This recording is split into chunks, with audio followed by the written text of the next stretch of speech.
ABS 6 pack workout ಇದು.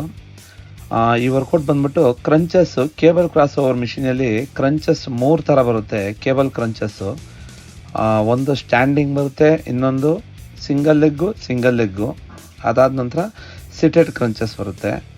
ಈ 3 variation ಒಂದು ಪಾರ್ಟು. ಇದು ಕೌಂಟ್ ಬಂದ್ಬಿಟ್ಟು 30-30. ಈ ಸ್ಟ್ಯಾಂಡಿಂಗಲ್ಲಿ 30 ಮತ್ತು ಸಿಂಗಲ್ ಲೆಗ್ಗಲ್ಲಿ 30 ಮತ್ತು ರಿಪೀಟ್ ಡಬಲ್ ಲೆಗ್ ಇಟ್ಕೊಂಡು ಸಿಟ್ಟಿಂಗ್ ಕ್ರಂಚಸ್ಸು ಅದು 30 ಕೌಂಟ್ ಬರುತ್ತೆ. ಇದು ಬಂದ್ಬಿಟ್ಟು 3 ಸೆಟ್ಟು. ಇದನ್ನು ಬೇಕಾದ್ರೆ 1/1 ಮಾಡ್ಕೊಬೋದು. ಇದಾದ ನಂತರ ಮತ್ತು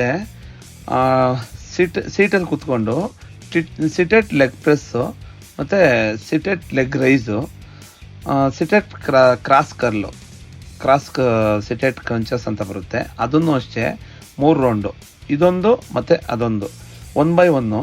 ಇದು 30 ಕೌಂಟು, ಅದು 30 ಕೌಂಟು.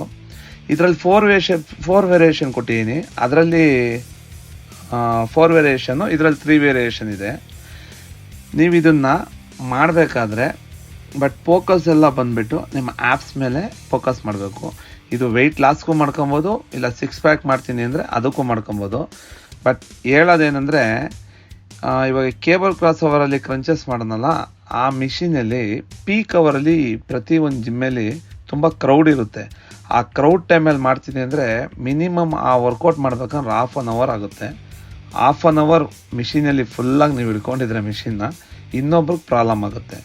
ಬಟ್ ಪೀಕ್ ಅವರಲ್ಲಿ ಮಾಡೋಕ್ಕೆ ಹೋಗಬೇಡಿ. ಯಾವುದೇ ಜಿಮ್ ಆದರೂ ಸರಿ, ಎಲ್ಲರೂ ಸರಿ, ಜಿಮ್ ಒಳಗಡೆ ಮಾಡ್ತೀನಿ ಅಂದರೆ ದಯವಿಟ್ಟು ಪೀಕ್ ಅವರಲ್ಲಿ ಮಾಡಬೇಡಿ.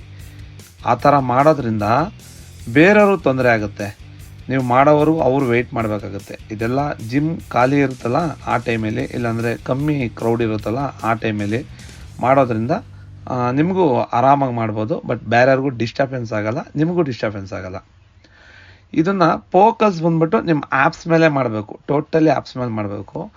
ಒಂದೊಂದು ವೇರಿಯೇಷನ್ಗೂ ಫಸ್ಟು ಕ್ರಂಚಸ್ ಏನು ಮಾಡಿದ್ದೀರಾ ಅದಕ್ಕೂ ಇದಕ್ಕೂ ಕಂಪ್ಯಾರಿಸನ್ ಮಾಡಿಕೊಂಡು +1 +2 ಈ ಥರ ಮಾಡೋದ್ರಿಂದ ಪರ್ಫೆಕ್ಟ್ ಎಫೆಕ್ಟ್ ಬೀಳುತ್ತೆ. ಮತ್ತು ಇದಕ್ಕೆ ಡಯಟ್ ಇಂಪಾರ್ಟೆಂಟು. ಬಟ್ ವರ್ಕೌಟ್ ಎಲ್ಲ ನಾನು ಹಾಕ್ತಾಯಿದ್ದೀನಿ, ಡಯಟ್ ವೀಡಿಯೋಸು ಕೂಡ ಹಾಕ್ತೀನಿ. ಬಟ್ ನನಗೆ ಕಾಲ್ ಮಾಡ್ಬೋದು ಯಾವ್ಯಾವ ಥರ ನಿಮ್ಗೆ ಡಯಟ್ ಬೇಕು ಆ ಥರ ಎಲ್ಲ.